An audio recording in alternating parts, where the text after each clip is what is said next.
Good morning or afternoon, ladies and gentlemen. And today in class, I want to talk to you about a goal that's a goal for the entire year, but it's also a goal for the first 9 weeks. It will be on every single one of your assessments that you take because we will be tracking your writing progress throughout. As I look around the room, I see some students who are fairly proficient in these skills, and I see some students, many students, who are at the lower level end. Here is the goal, and you don't have to write it down. I want to make sure by the end of the first 9 weeks that freshmen can demonstrate their ability to write in grammatically correct sentences using all 4 sentence structures. This was a junior goal that I had.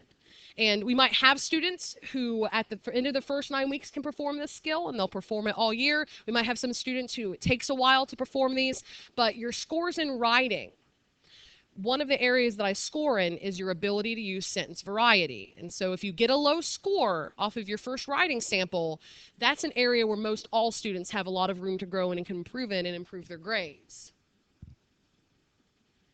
We're going to talk about math for words. In this box, the only thing that you have to write down, I'll zoom into. It's a sample sentence. Okay, so you can take a second and you can record this one. This one's very short. Everyone in this room can write a simple sentence, the one sentence. Simple sentences you learn when you're in kindergarten, first grade, second grade. It's where you have an idea and you put a period at the end of it, and you put a capital letter at the beginning. It can stand by itself. Students are gone. Every sentence, like we talked about last week, and with main ideas, has to have a subject. It has to be about something, students, cake. And it has to have a verb, which is an action. And the list of other verbs that you guys most commonly use, am, is, are, was, and were. Those are the linking verbs that students are most likely to use if they're writing nonfiction. So simple sentences, really, that's something that should already be ingrained in your memory. If a teacher said, write a sentence, you could perform that task. Now we're going to talk about 1 plus 1. So you're moving down on your card. 1 plus 1, it's just about joining 2 sentences together. A lot of students tried and a lot of students failed. Students put commas in the wrong place. People put don't forget to use the word and to join sentences. And so I want to remind you, if you're going to join 2 sentences together, the method you should use. It's called a compound sentence. You will never have to memorize the sentence types. You won't take any quizzes that's like, which one of these is a compound sentence? You have to perform this skill. It's not a matter of just knowing it. It's a matter of being able to do it. So a compound sentence, 2 independent clauses joined together. In math, I would call that 1 plus 1 because we're just taking one sentence and we're sticking it together with another one. You should have learned in elementary school and then learned again in middle school that if you're going to join 2 sentences together, you can use a comma and a conjunction.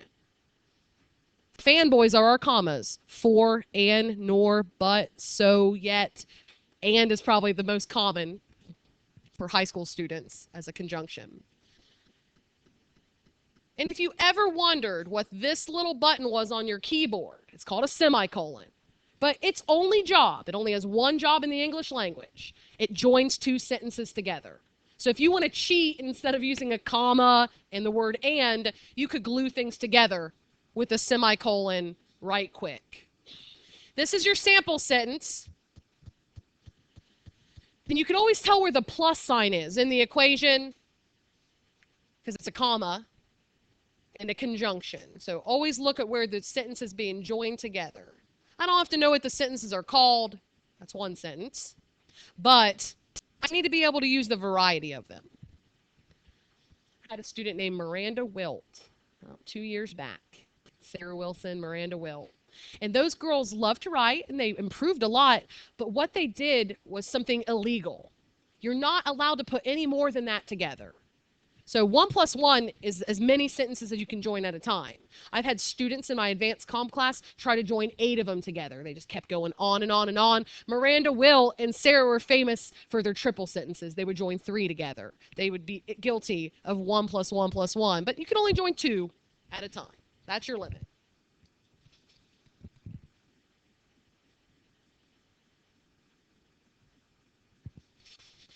This is a good visual to represent a compound sentence, and I will often draw on students' writing. And what I'll draw is, if you want to know if it's a compound sentence, you have to look right where the point is. Did you join two together? Is there a comma and a conjunction? If you did this correctly, on the left side there'll be a sentence, on the right side there'll be a sentence, and you always want to make sure that you balance those two out by using the correct punctuation in the middle. I'm going to have you take a second, and I'm going to pause to jot down this example sentence here.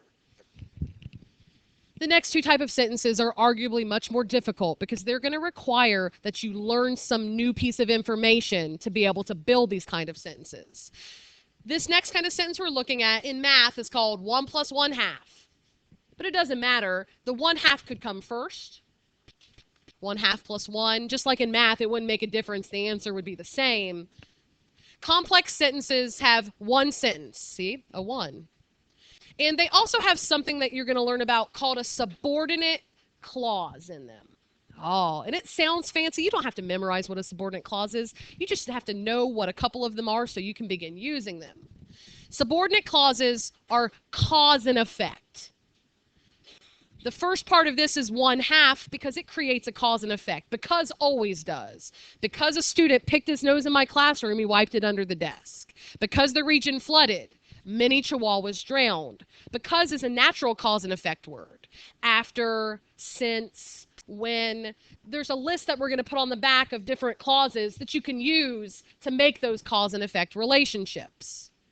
So in math, I call this 1 plus 1/2 or 1/2 plus 1. This is the holy grail of sentence writing. Last year, I had 2 juniors who started the year using the sentence type, and by the end of the year, almost every student I had could write this sentence because I try to do a good job as a teacher. By the end of the year, at least, they could do it. This type of sentence is as far as you can go in the English language, the most advanced you can get. 2 sentences, 1 plus 1, plus a 1/2. Now, you could always have as many 1/2 pieces as you want, but you're always limited to 1 plus 1. You can't go past 2 sentences together at a time. Zoom in on the example for you. It says, after the cat ate the parakeet, the owner was distraught, but she remained an animal lover. You can always tell where the plus sign is, the comma and the conjunction. That's how we're joining this sentence on the left to this sentence on the right. The 1/2 piece is at the beginning. Something has to happen in that half piece. It has to be something that causes something else to happen. After the cat ate the parakeet, well, God knows that caused something else to happen. The owner was crying. The owner was traumatized by her poor little dead parakeet. It was like There's Something About Mary, if you've seen that movie. 1 plus 1 plus 1/2. Everyone's biggest challenge in the next week, 2 weeks, is to learn more about this 1/2 piece and how it functions. It is a complicated little sucker.